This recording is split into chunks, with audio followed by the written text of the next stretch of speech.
And I really believe in therapy in a sense that it's about self-discovery. There are so many shadow parts of ourselves. There's so many roles that we play in our lives that we are completely unaware of. And I think it's really nice to sit with someone and allowing someone to tap into those parts of yourself that you haven't discovered. Hello, my name is Eline Perez and you're listening to Are You an Artist? Today's episode is with Maryam Samar, and it's about her life journey from working in fashion to counselling, emotions and metaphors, online dating and attachment styles. So I'm sure everyone will be interested in this episode. We can all benefit from mental health tools, and Maryam's story is beautiful and she is super creative. Dear Maryam, you work as an integrative counselor, and in your practice, I discovered that you also use art materials, working with metaphors, guided fantasies, written exercises, for example, to allow the clients to dive deep into their thoughts and express emotions through creativity and self-expression.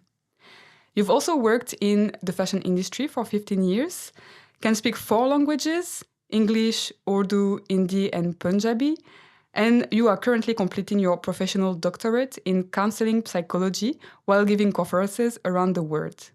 So a big thank you for taking the time to be here. And the first question I ask is, Maryam, are you an artist? Oh, that's a very interesting question, actually. I always believe that we are all creative. I think I had this debate with someone before as well. They were just kind of putting people into different categories according to their profession. And they were just saying, okay, that's a doctor, that's a lawyer, that's an architect, and that's a builder or whatever. And people are saying, oh, but then, they don't have that kind of creativity because they're the lawyers and then the doctors and everything. But then I think there's a form of art in every profession, the way they express themselves through their profession, the way they speak, the body language, the way they deliver, the way they use the language. And I think it's all part of being an artist. Yeah. And the expression that they have through their profession. So I definitely believe that I am an artist. Mm-hmm. That's beautiful, yeah. Yeah. And how were you as a child? Were you quite creative? Or what would you do? So I was very, very creative, yes. Academically, I don't think I did well as a child because I grew up in a very stressful environment. I grew up in Pakistan and around a lot of financial struggles. My parents' relationship was going through troubled times as well. I mean, they're still together, but they always had, a problematic relationship. So it was a very stressful environment. So I couldn't concentrate on academic things, but then I was very much expressing myself through performing arts. So I would take parts in theatre, I would take part in dance, I would sign myself up for debate competitions, I would go into sports. So I think I found solace in expressing myself through some form of bodily movements, even if it was badminton, even if it was gymnastics, even if it was playing cricket or tennis or climbing the trees or dancing or acting or doing impressions of my teachers and different actresses and actors. So I was like a clown. Yeah. Were you like entertaining your friends or? Entertaining my friends all the time. I was like a clown friend, yes, making everybody happy and very active and energetic as a child, yes. Still a bit now, no? I think for my age, yes, I am very energetic. Yes, you could tell that. But I think as a child, I was really hyperactive child. Okay. I would take lots of challenges. Like I remember around the summertime, my dad bought me rollerblades and I had no clue how to do them. And around the summer holidays, I would put them on after my breakfast and I would spend hours and hours and hours on this concrete floor at the front of our house. And I would be just practicing, injuring myself, falling on the floor, but so determined to keep going and finally learned how to do rollerblades. And it was the same with cycling as well, doing different tricks. Being on the bike, like not holding the bike brave. probably. Yeah. So very, very hyperactive and creative as well in that sense, I guess. taking challenges and very adventurous.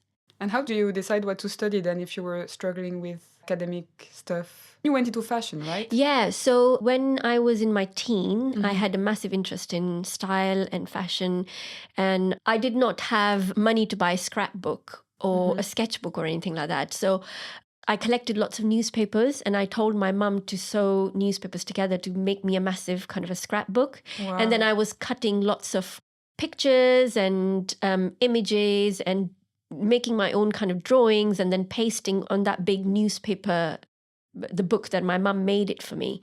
And that was my like a mood board and my scrapbook and stuff. And I remember lots of people were borrowing that in my neighborhood to see, oh, so what's the current thing? Oh, that color can go with this and da-da-da-da-da. Wow. So it was really interesting. And my aunties were borrowing the book as well, just to get some inspiration of designing or buying their clothes and making their clothes. And then when I came here, I knew what I was going to do. So I went into design. I did my A-levels in art and design and fashion. In London? In London. And then I went to London College of Fashion. And I started studying there. And that's how I got into fashion. How was that to come from Pakistan into like London? Were you on your own?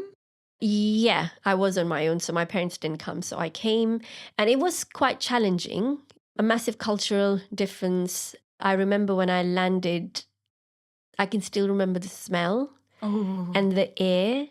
My memory can recall all the senses of, that experience when I landed in London.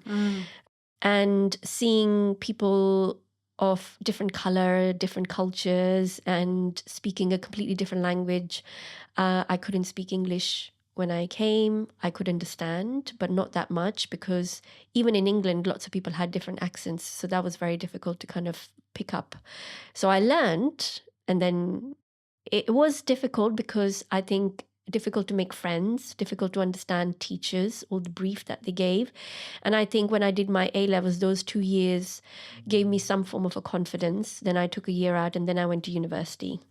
And by that time, I think I was prepared. Yeah. And then you just worked in fashion. So my course was a BA fashion course for 4 years. So I did my foundation for the first year. Then I had to decide. There was 2 pathways. One was marketing and journalism, and the other was fashion design. So in the foundation, I found the technicality of pattern cutting and sewing and certain techniques very, very difficult. So I decided I'm not going to do that. Okay. So I went into marketing and journalism. Okay. I did that for 2 years. Okay. Then was struggling with financial difficulties. So I started a part-time job in selfridges. And as I was working in selfridges, I was having a little bit of difficulty with my boss. She was not a very nice person. Yeah. And she would make my life very, very difficult. Not just my life, quite a lot of people's life difficult. So one day I just arrived and I think I had a problem with tubes and trains.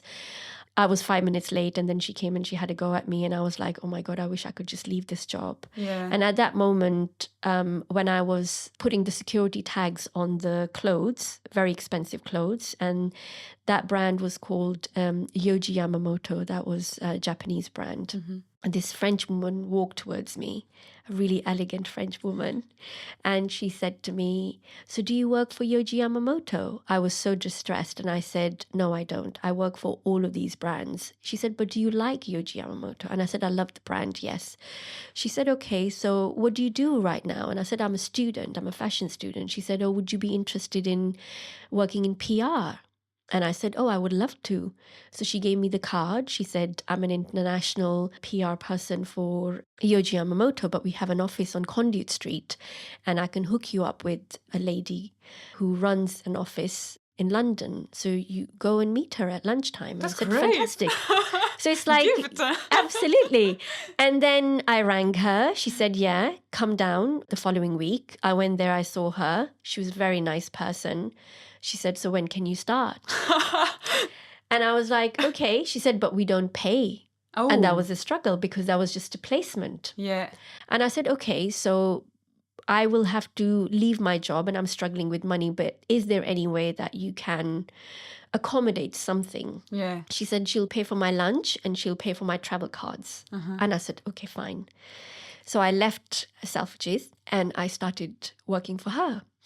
And after 6 months into it, we built up really good friendship because we were working in the same office next to each other. And she said to me that she would like me to start working with her permanently. So she's going to request to make a position for me. So then she approached lots of CEOs and press officers in Japan and in New York to create that space for me. And she did. Wow. So then I took a year out from university and then I started working with her full time. And then I got paid. And then I never went back to uni. And then I ended up working with her for like 6-7 years. Oh, wow. Yeah. That's so great. It was amazing until I had my son. Wow. Yeah.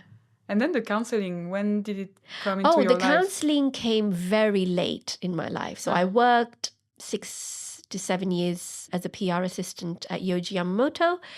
Then she left and things went really downhill. I left the job because after having my firstborn, it was very difficult for me to manage the childcare and being at work and travel through work as well. Yeah. So I ended up leaving, went through huge depression because I felt like I made the wrong decision. But then I was really trapped and I couldn't go back because my son was struggling. He had health issues. I felt like I've neglected him and left him in nurseries and he was catching lots of viruses and stuff. So I needed to be with him. And then I had a stylist friend. He rang me and he said, look, they are looking for someone as a personal shopper or a fashion assistant in Liberty. And why don't you just go and meet this person? And I said, okay. So I went and I met this amazing woman and she gave me the job immediately. So I started working in Liberties as a fashion assistant 2 days a week. So that suited me really well. And I had money and I was closer to the fashion industry. And although I was on the shop floor and felt a little bit embarrassed, I don't know what I'm doing here, but then I had to swallow my pride and to be there, you know, just for the sake of earning money and being in the industry. And I ended up working there for, I think, 12 years. Oh, wow. Yeah. But in between, I left Liberty because I got approached by another lady who was collaborating with Comme, garçons. And she wanted to open the shop in London. So she needed somebody who can help her out. So I went and did that with her for a year and a half. And after when she established everything, she wanted somebody full-time. I couldn't do full-time. So then I came back to Liberty. And then I continued working in Liberty until I was 35. And suddenly I had this thought that, oh, this is not what I want anymore. Because there were so many things were happening in my own kind of personal life. And I was transitioning as a person. And I found that I was attracting lots of troubled women. They wanted to come and speak to me. So if I would have an appointment with them to help them to build their wardrobe or dress them up for a party or the event or something, they would end up speaking to me about their personal problems. You know, or their low self-esteem, how they feel terrible in their body. Crazy. They don't feel confident. They have trouble with their partners. They're only doing these things for their children. Financial issues, career struggles, loneliness, and all of these things, to the point where my colleagues started noticing that these women only wanted to have an appointment with me so they can have those conversations with me. And sometimes they would just come and say, oh, Maryam, are you free? Can we just go and grab a coffee? And then my friends started saying that, Maryam, you need to start charging them. And I was like, I can't charge them. And even my boss was saying, Maryam, this is just like, you know, maybe you need to think of becoming a coach, life coach or a counselor or something. Have you thought about it? I said, no, I've never thought about that. And then I started thinking about it. I started looking for courses. Yeah. And I think I was 36 when I did a diploma. Yeah. Just for a trial to see what it is all about, this counselling thing. And I did level 2, then I did level 3. And then I thought, okay, if I want to do level 4, then that would put a stop. But then if I go and do a degree, then it would open other doors for me. Yeah. But then I felt like, oh my God, I haven't completed my previous degree in fashion. I don't know whether I'm capable of going into academia knowing that I was not very good at it as a young child. So my teacher, when I did level 3, she pushed me. She said, you've got a lot of potential. I will write the personal statement for you. You should apply to the university and give it a go. If it doesn't work out, you can always pull out. And I said, okay, that's fine. Yeah. She was like another angel in my life. We just walked in, did my personal statement, and I had interviews, and there I was. I got selected for the course. And I was on the undergraduate counselling BA honours course at UEL. And then I started studying. But before I applied for the course, I gave myself an opportunity to work at Samaritans because I wanted to experience whether listening to other people is going to impact my private life when I go home or impact my mental health. Yeah, how does it feel? But then it was amazing. Wow. It was amazing because it was all on the phone to begin with. And what I found out about myself, as I was hearing people, it did something to my brain that I started visualizing these people. So as they would be telling me their story, it would pop up in my mind and I would create the characters. Wow. I would see them, create my own image of them. It's crazy. Yeah, and some people were amazing because they would give you such detail where they're sitting. And I would ask them, how's the environment around you? They would tell me. So I would create all of that picture in my head and I would be in their story with them. And I can still recall some callers who have really impacted me. Wow. And that's why when I work now with my clients, I do not take notes. Because you don't need to. Because I don't need to. Everything is just like a book that I have read. And I remember each and every detail that even shocks my client as well, because I can even tell what was the color of the shopping bag when somebody was having an argument with their dad. And I remember pointing it out to my client and I said, yeah, and the bag was orange, right? And she said, how do you remember that? And I was like, because I can see it. Yeah. Yeah. Then I thought, okay, I need to start working with metaphors with people. And how do you do that? So I found lots of people cannot tap into their emotions and their feelings. That's so true. Yeah. They can't name their emotions. Yeah. They don't have a vocabulary and terminology of certain emotions. Yeah. So if I say, how are you feeling? The answer would be, I'm okay. Okay, tell me more about it. I'm sad. But there are so many variations of sad. Yes. What does sad look like? Yeah. So I have to ask them, tell me what it looked like to you. Then they have to create a picture. And if they are creating a picture, then they have to position that object somewhere where it has some form of environment around that object, which then makes me ask them about the senses that they feel. Around the object. Is it cold? Is it dark? Is it hot? Is it misty? Is it suffocating? Is it, what is the environment around that? So I think once you start tapping into someone's sadness, there's so many layers to that sadness that my sadness might not be the same sadness as your sadness, right? Yeah. So our definition of sadness is completely different. Yeah. So that's how I work with them, by allowing them to create a picture of their emotion because they don't know how to express other than that. That's incredible. That's such a tool to have, I guess.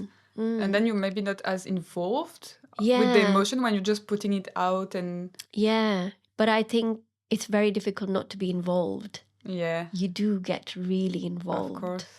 But it depends on the relationship that you build with your client as well. So it's all about the therapeutic relationship. The more stronger the relationship in between two people, the more we feel each other in the room. Yeah. So I prefer to work face-to-face because I believe in frequencies and I believe in the energetic field and all of that. And we create that energetic field around ourselves. And the work becomes more proactive and more interesting, more in depth, more engaging. And I think that's what lacks in people is the engagement with the other person and the understanding with another person. I think that's all we're seeking, for somebody to just understand us. Yeah, that's true. And now because you've practiced for a little bit of time, have you noticed a difference? Are people bit more depressed now? Or like, are they different struggles compared to how it used to be? I think, the depression and anxiety is the modern day disorder. That's what it is.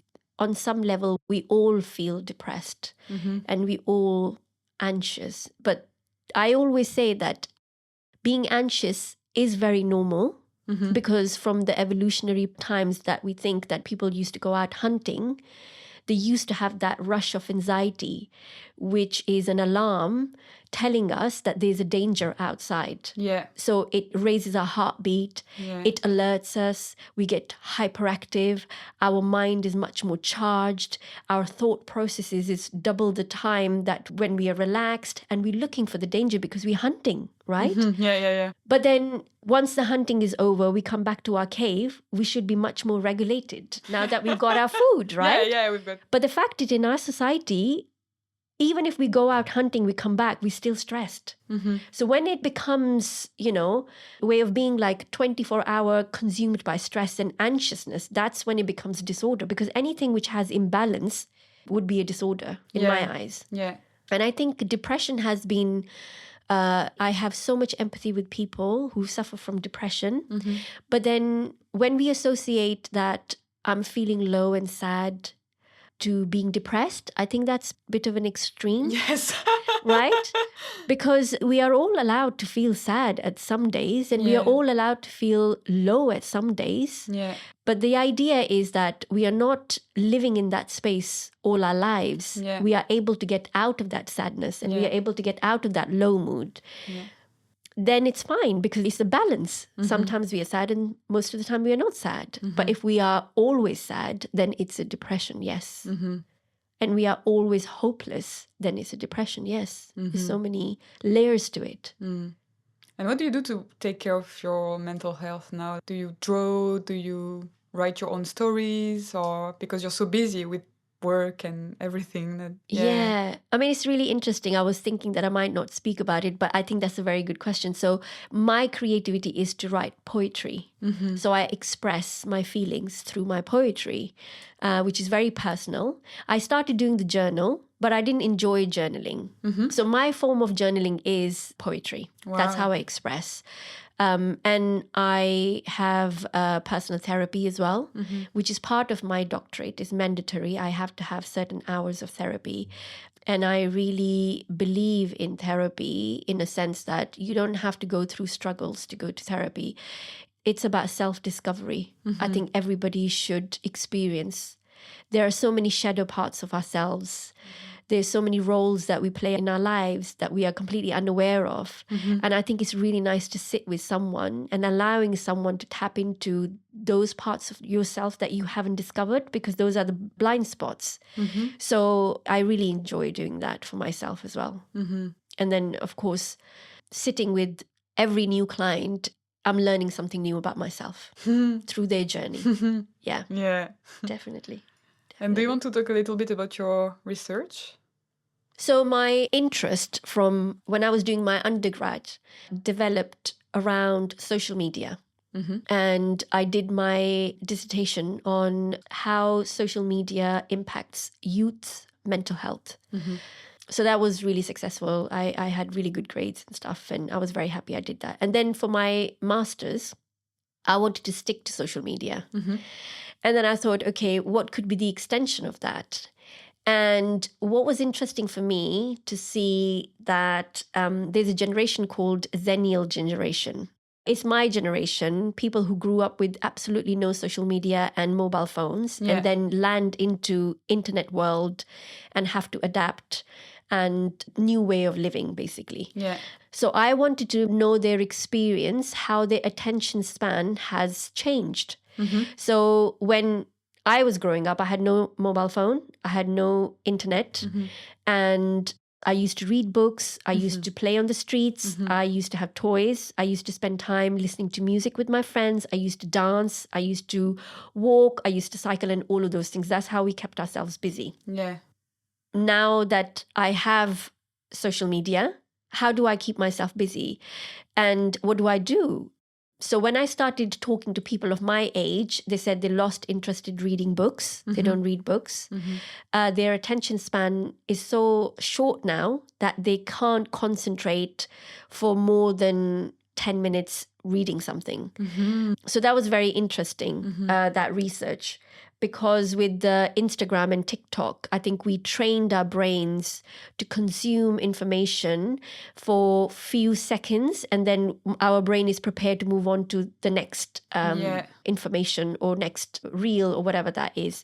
And we want new, very, very, very quickly. So we're training our brain. And that's what I saw. There was a rise of ADHD in lots of people because people don't have, enough focus anymore. And lots of children have those a few traits of ADHD because of the social media. Then when I did my doctorate, so I had a meeting with my supervisor and I said, these are my previous research and I really wanted to carry on doing my research in social media. And she said, what does social media means? She said, social media is like a massive banquet. So you have to pick and choose within that social media because now you're doing your doctorate, you're going to be an expert in something. So go out and see, what do you talk these days about with your friends? So I monitored myself and lots of my friends were talking about online dating and the difficulties of that, not finding the right person. What happens when they approach a man, or a man approach a woman, what kind of interactions they had, and when somebody gets ghosted, what kind of impact they have on their mental health. So I was like, this is really interesting. So I went back and had a long meeting with my supervisor and I said, this is what I want to do. She said, fantastic, let's do that. So we went through lots of ideas and we said, how do we combine online dating with mental health, the attachment styles, and the ghosting? So we went through lots of ideas and we kind of combined all of it together. And we came up with the idea how online dating impacts mental health within the context of attachment styles and the phenomena of ghosting. Wow. Yeah. So that's the research now. Interesting. Yeah. And what have you discovered that maybe surprised you? I have not discovered anything yet because I've only done my literature review. So I've done all the research about what had been published. Okay. So you have to go through that, read all the stuff. Yeah. So I'm going through the ethical approval now. Once the ethical committee approves everything, that this is, a good topic for a research, and all the logistics being ticked off, then hopefully by this summertime, I'm going to start recruiting participants, people who are actively dating online, on online platforms. So this is going to be an open call. This is going to be an open call. Yeah, whoever wants to reach to be my participant, absolutely. And what kind of difficulties they are having and how do they attach themselves. I mean, attachment style is invented by Bowlby's, it's a Bowlby's theory. So there are anxious attachment, avoidant attachment, secure attachment. So these are the three things I'm looking. And how anxious attachment people interact with online dating and in romantic relationships. And once they get ghosted, what kind of impact do they have and how do they regulate themselves? So avoidant, the person will avoid situations, or yeah, and secure, the person will be calm and confident. Calm and confident. So there are different categories and stuff. And the idea is for me to send them a scale for them to self-identify what their attachment style is. So once they have self-identified, then I can interview them and we can look into their experience in depth. And the people you're seeing in your therapy, do you see like different ages, or do you have a kind of like bracket of maybe? Yes. So I don't see children. Okay. They're all over 18. Okay. But then all adults, and that could be a 70-year-old person as well. Yeah, so all ages. And are you using all your languages? Are you also seeing people who don't speak English? I had one person, couldn't speak much English. I found very difficult to do therapy in my language for some reason because I got trained in English and all Yes, I see. Yeah. It's a bit with me with dance also. Some body parts actually I don't know in French anymore that well. Yeah. Because I learned them in English. So So it's very difficult for me to psychoeducate people during the therapy because I don't have a terminology in Urdu or Punjabi. So we negotiate and we say that, I am going to explain you in English, but if you do not understand, I can translate that for you. And we can try to find a word to make it easier for you. Yeah, I'm curious about age and language because I feel like sometimes I don't have words to express in English exactly how I'm feeling.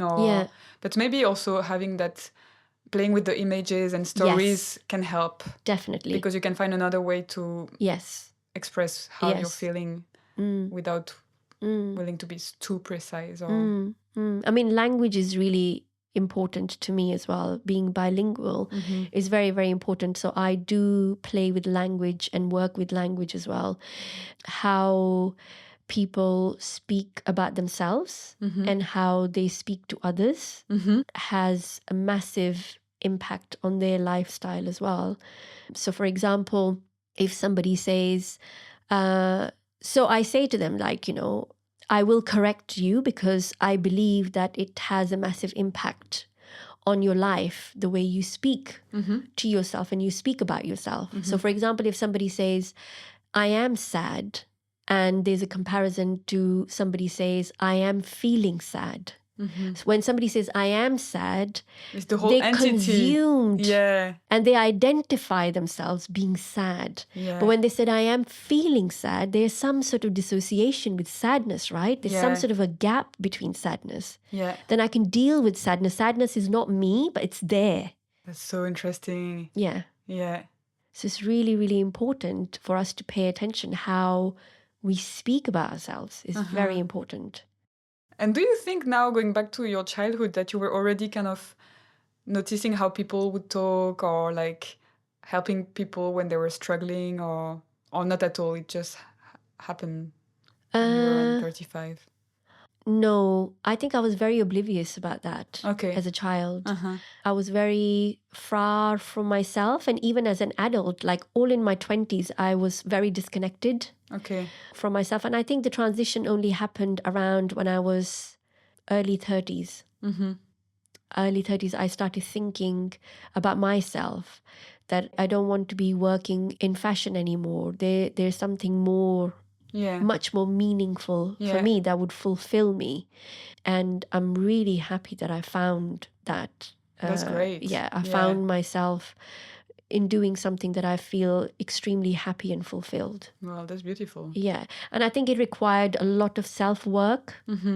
I thought, like everybody thinks, that they don't have any problems. Everybody's, life is so good. And even though I was going through a lot of suffering and problems, but then through counselling, I had to go through therapy myself. And the counselling training is all about learning about yourself. Because if you haven't tapped into your triggers, how can you help others? How can you help others? Because if I haven't worked on my triggers, I can get triggered by any client every second and every minute. And it's a lot. It's a lot. Yeah. I could be sitting and becoming quite defensive if I haven't worked on my defenses. I can be trapped in my own patterns. And I would not be able to recognize my clients' patterns. So I think there's so much self-awareness and self-reflection goes into this training to become a therapist. It's just like, if you have a garment, you have to literally do inside out just to check all of the fibers, right? And check all the labels before you go for a wash. So it's exactly like that. You have to wash your, have a look at your labels. Exactly. That's what it is. All right, let's go to the random questions of the end. What makes you laugh? I think good humor. Like my humor is, and also my sister, I'm very close with her. And we could laugh on things that people wouldn't even get why we're laughing. And we would laugh to the point where we are on the floor, to be honest. And she makes me laugh. Yes. Yeah. She's my laughter-inducing machine, if we call it, definitely. Do you prefer silence or small talk? Oh, silence. Absolutely. I would rather not talk. Do you like to go to the supermarket? I don't enjoy going to the supermarket, no. I would rather go to a vintage market stall, but not a supermarket, no. If you could have a dinner with anyone, alive or dead, who would it be? Frida Kahlo. Oh, wow. At one point, I was obsessed with her. Oh, were you? Yes, and I'm still. Either Frida Kahlo or Dali, because I was talking to one of my friend about surrealism, and that's where the metaphor comes from, right? It's the tapping into the subconscious mind. I love surrealism. Yes, It's so I'm fan of surrealism, so definitely Frida Kahlo. Wow. If you could have a parallel life, so you have your life, but just another one, what would you do with this life? Dancing, probably. Oh, wow. I love dancing, and I always think that I wish if I had another chance, and if I am in my 20s, I would definitely go for a full-on training to become a dancer. What kind of dance? Contemporary dance. Oh, wow. Yes. Great. Yes, I love it. I love it. Do you have any last recommendation, a book that you've read recently, or a film that you've seen, or an exhibition, whatever? I have so many books, actually, which I always kind of recommend to my clients. Do you? Yeah, Okay. I have in my office, I have so many books that I recommend. And I recently recommended Man in Search of Meaning by Viktor Frankl. And it's all about, how Nietzsche says, the philosopher says that life is a suffering. And we have to look for a joy within that suffering. And I think that's what life is. And that book is so inspirational because people in that book was going through so much suffering and they had to find some form of joy as a survival. And I would definitely recommend anyone to read that book if they're going through a hard time. Yeah. Wow. Thank you so much, Maryam. Thank you very That was much. so great. Thank you very much.